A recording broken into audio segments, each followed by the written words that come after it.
Welcome to Under the Microscope podcast, where we spotlight materials and nanoscience. Under the Microscope is the flagship podcast of the Science Talk, and here we explore the fascinating world of materials and nanoscience. Our goal is to provide a stage where scientists can communicate their work and interact with the public. With that in mind, with every episode, we introduce you to a scientist working in the field of materials and nanoscience. Join us as we delve into the groundbreaking research, innovative discoveries, and the inspiring stories of scientists making waves in this field.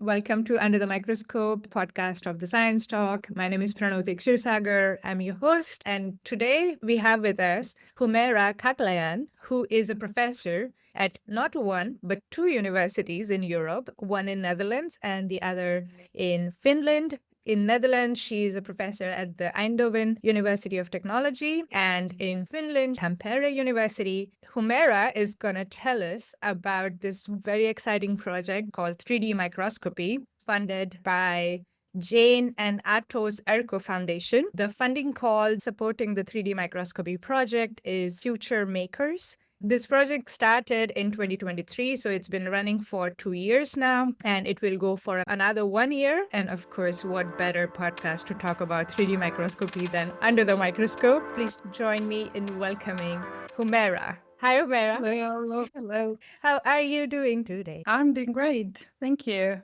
How are you? I'm good. I'm so excited to talk about this project, 3D microscopy. I don't know if you remember, but the first time you told me about it, my eyes just went like, wait, what? And then what? So tell us, what is the scope of this project? In super simple words, please. Yes, sure. I think everybody knows about the imaging and especially biomedical imaging. That's super important in our life. The need on the biomedical is that we have to be looking for 3D images, but we cannot sacrifice a lot of time to collect this 3D image. And our project is all about getting these 3D images in a snapshot so that we can get the best quality images, volumetric images for either research purposes or for treatment purposes. What are you imaging here? So we are imaging from cells or any kind of large biological samples as well, can be organs. That's of course quite tricky because what we really do in current technology is that we have to scan them slice by slice, and that's not ideal. So if we would like to have an image of a living cell, for example, we need to do it very quickly so that we can see the whole functioning in a very short amount of time. One good example is a zebrafish. Zebrafish is, of course, a fish that is quite often used in biomedical imaging, and we really want to image the zebrafish so that we can see how its brain functions or how its retina or heartbeat, that we could see those things. So what we are imaging is that volumetric image of zebrafish, but also in a very short amount of time so that we can record it as well during that time without harming the cells or biological samples. So, okay, wait. This is completely a new concept also for me now, because for my PhD, I did transparent microelectrodes for electrophysiology, so simultaneous electrophysiology and optical imaging. And back then, when I wanted to see the interface or interaction between the cells and my samples, like my graphene sample, for instance, I had to freeze it. I had to do like the dye and all of that. And of course, at the end, the cell was frozen, so it was dead, like a cardiomyocyte or so. And we got these beautiful images where we could see the insides of a cardiomyocyte, which is a heart cell, and how it was interacting, or rather how it was sitting on my electrode. So what you are telling me is that with your technology, we won't have to kill the cells. The cell can just exist. It's living while we are still able to get a 3D image. If you would have told me that we will just get a 2D image, I would already be super happy. But what you're telling me is that we'll get a 3D image. Yeah. Well, of course, it's a challenge, right? So, because in such kind of a setting, as you mentioned, we either have to freeze the sample because we need a lot of time, and that's why we need to scan step by step each focus point and then get the image. So that's the limiting factor in terms of time. So you have to focus to a certain plane and then get the perfect image, and then you have to go another one and do it again and again and again along the body of the sample. In our technology, what we innovate is that we can extend the depth of focus along the region that is needed for the whole scan. So we can get it at a snapshot the image. So we do not need to scan at each focal point, but we can get the whole image at a perfect focus. So that is the innovative part. How? Okay. This is like, okay. If you're talking about microscopy, the first question that comes is what is the resolution, right? So, Yeah. can you tell us about what resolution are we talking about and what area are we talking about with the 3D microscopy, like the 3D map of sorts? How big can you do? How quickly can you do? And what is the resolution? How clear will the image be? Yeah, I think the challenge with the microscopes, right? So you can either sacrifice the resolution or how much depth you could go and so on. So they're all related concepts within each other. What we are doing is that we are innovating this novel optics that we call meta optics. And this with meta optics, we are extending from a couple of microns to 300, 500 microns. So then we can have this whole image in focus. So we are doing it, of course, within the availability as well, also the software of the reconstructions that we develop so that we can bring all together within the correct image group. And you will do the imaging and the cell can just exist, right? It can just Yeah. go and do whatever. So aim is that to scan the whole zebrafish at a snapshot. So giving that dimension so we do not have to do a lot of scanning. Of course, for the perfect imaging, I think if you prefer higher resolution, you might go into 1 or 2 times of scanning, but still we are talking about maybe milliseconds of whole scanning. So already quite good. Wait, did you say milliseconds for the entire zebrafish? How big is the zebrafish? Well, zebrafish can be about 500 micron by 500 micron. You can think of the range of the image that you would need when you're imaging a zebrafish. Oh, wow. So, for people who are not familiar with these dimensions, that is half a millimeter by half a millimeter being scanned in fraction of a second. Yeah, indeed. And why we want to do it in a very short amount of time is because brain activities can be quite fast. Currently, I think the best one being recorded is at with 1.5 seconds intervals. So we can only see the activity every 1.5 second, but you would like to see what happens in between these 1.5 seconds. So that's why we are calling this basically like a snapshot 3D. Snapshot 3D imaging. That is brilliant. That is so cool. Because that was also going to be my next question, right? Because living things like to move. And I remember this from the cardiomyocytes, which are the heart cells which form a carpet on a flat surface and they're beating like a heart. If it is not a snapshot, that just makes it more complex because then the image is blurry. So, what is the size of the data then?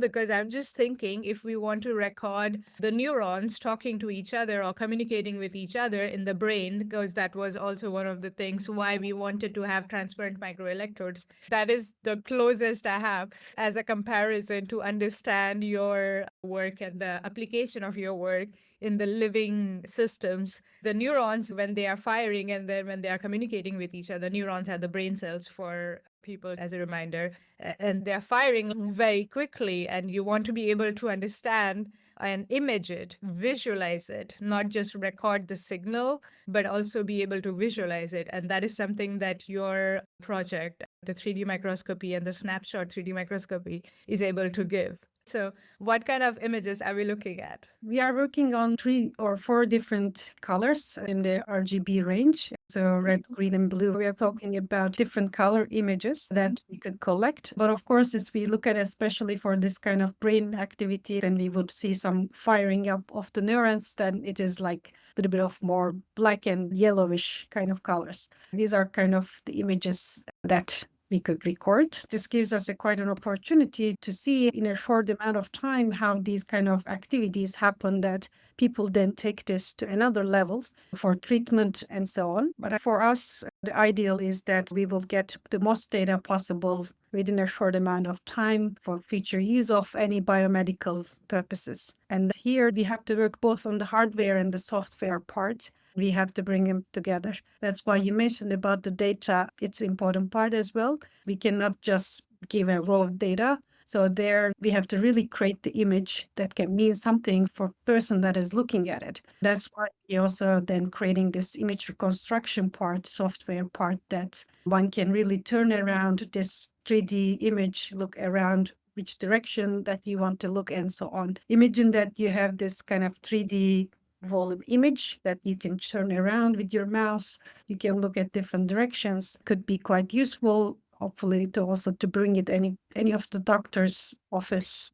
in the future. And that is the future that we see or want to see on TV shows like Grey's Anatomy, for instance, where Dr. Shepard doing the brain surgery and then they're like, oh my God, where is the tumor? I want to be able to visualize the tumor. Where is it? There comes Humeyra and her team with the 3D microscopy. Like, here you go, you have the 3D image, and now you're able to look at it and visualize it and move it around so that you only cut the tumor out and not the brain. Yeah, indeed. I'm not sure if that is the kind of dramatic application you had in mind, but well, Yeah, imagine it. visualize it really nicely. Yeah, indeed. So if you could bring it to the surgery room, that is the ideal. They can make sure that they have this perfect samples in the surgery. That's the ideal case, of course, for That us. would be Yes. perfect, right? It would be as less invasive as possible, which is great for the doctors, it's great for the surgeons, it's great for the patients as well.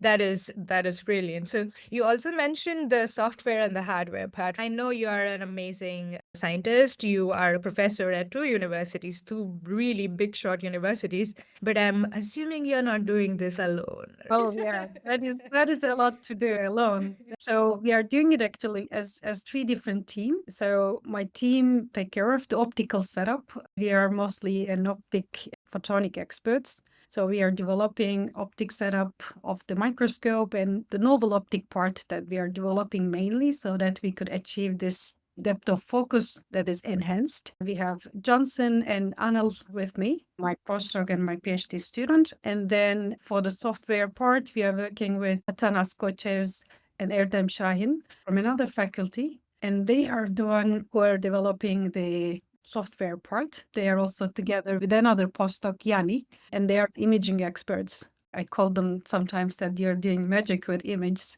Another partner is in the biology department, biomedical department is Temo. And Temo is the person who brings problems to us. So from biomedical imaging, he is the one who brings the problems and we solve it. So yeah, we are quite a big team that interacts from different parts. So we are both looking from perspective of optics, photonics, as well imaging parts. That sounds wonderful. And I'm a big fan of major disciplines, different teams of different experts working together, because I think that is the key to innovation. The project has been running for 2 years and it will go for another 1 year. So, can you share some initial results with us? How close are we to have this technology on this TV show, Grey's Anatomy, or in real life? Yes, it's been 2 years and we have been quite busy trying to make this microscope setup.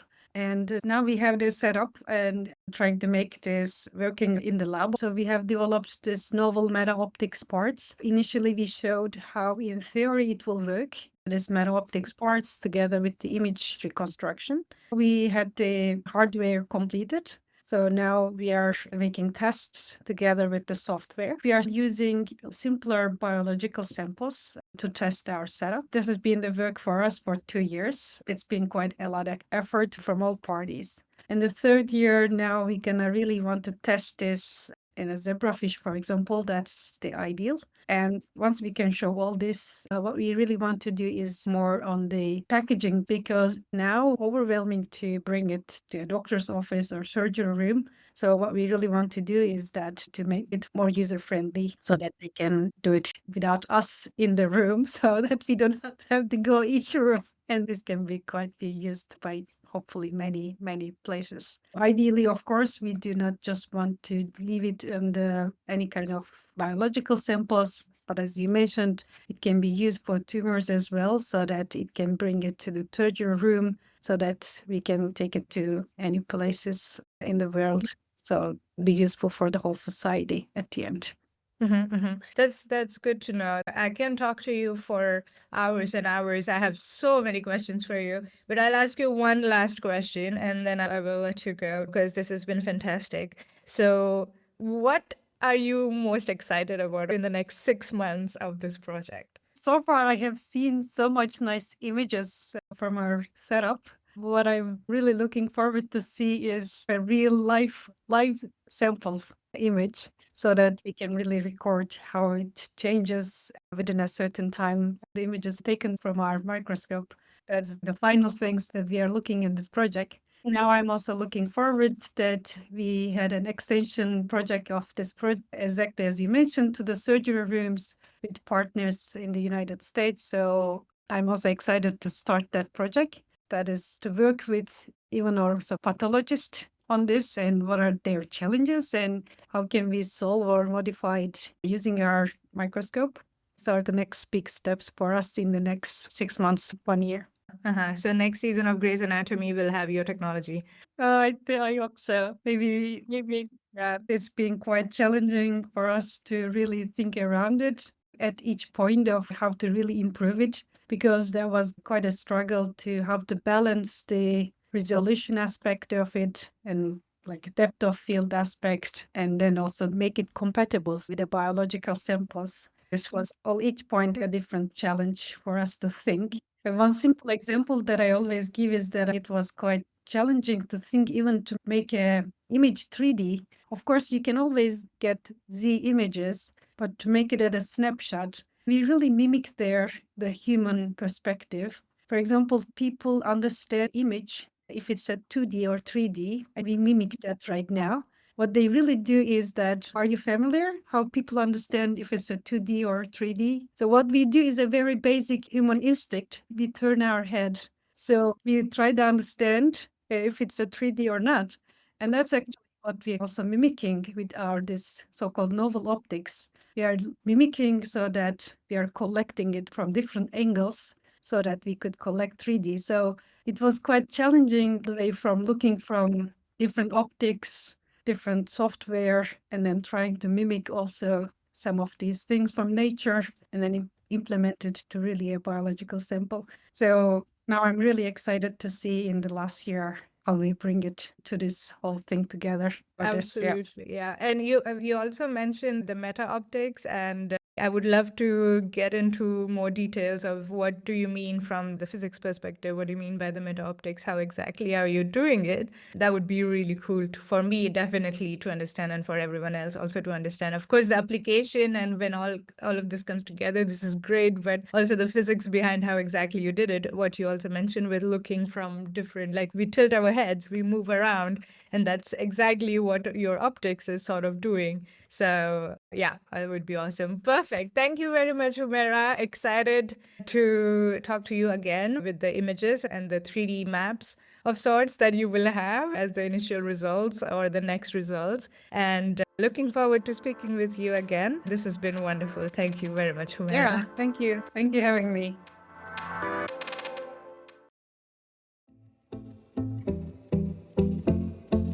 Thank you for listening. I hope you enjoyed this episode. To find out more about us, visit our website, thesciencetalk.com, and make sure to follow Under the Microscope podcast wherever you're listening. And if you're watching on YouTube, make sure to subscribe to the YouTube channel of The Science Talk. Thank you for listening, and we will see you in the next one.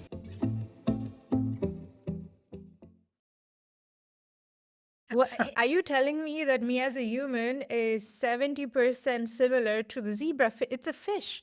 It's a fish. Are you talking about? Genetically, Do you mean in our brains, like how our brains function, or do you? What does that? Okay, this is opened a completely new stream of questions now. I thought the closest we were to animals was chimpanzees, and now okay. This just shows how much I don't know about biology. So for our listeners and watchers and followers, I'm sorry if I come off as this ignorant person, but really ask me anything about nanoscience and material science and I would be able to give you wait, okay, 70%, please, okay. that we would like to study zebrafish because it has 70% genetic resemblance to a human. that if we can study zebrafish, understand it, then I believe that it will really help biomedical people to really bring up different aspects. For example, they would mainly study the brain cells of the zebrafish, for example, to understand questions for Alzheimer's and so on. So that's why it's quite important to bring them the tools. That's our job. Bring them the tool to study it. So if we can give them the tool to study this, I believe that they can achieve really, really great things. So cool. That is so cool.